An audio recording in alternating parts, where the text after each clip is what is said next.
आज बंजारा समाजाची काशी असलेल्या पोहरादेवी इथल्या नंगारा भवनाचं लोकार्पण होतंय। पंतप्रधान नरेंद्र मोदींच्या हस्ते या नंगारा वास्तू संग्रहालयाचं लोकार्पण होईल। 2018 मध्ये या वास्तूचं भूमिपूजन झालं होतं।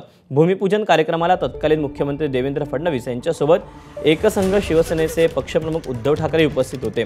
मात्र उद्घाटन होताना राज्याच्या राजकारणाचे संदर्भ पार बदलून गेले। नंगारा भवन या वास्तूचं भूमिपूजन ते लोकार्पण या दरम्यान राज्याचं बदललेलं राजकारण पाहण्यात आलं। आपण याबद्दलचे अपडेट जाणून घेऊया। उमेश अलोणे आपल्या सोबत आहे।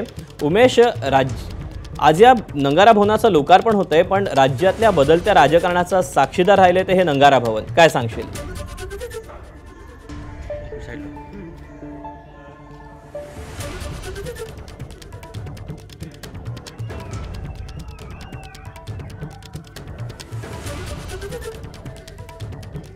पंतप्रधान मोदींच्या हस्ते बंजारा समाजाची जी काशी म्हणून ओळखली जाते त्या पोहरादेवीमध्ये हे नंगारा भवन उभं राहिलेलं आहे। भव्य दिव्य असं हे नंगारा भवन आहे।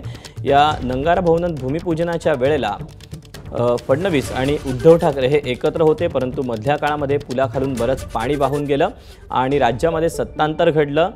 महाविकास आघाडी, महायुती यामध्ये ज्या काही घडामोडी घडल्या मधल्या काळामध्ये त्या अवघ्या या नंगारा भवनानं पाहिलेल्या आहेत।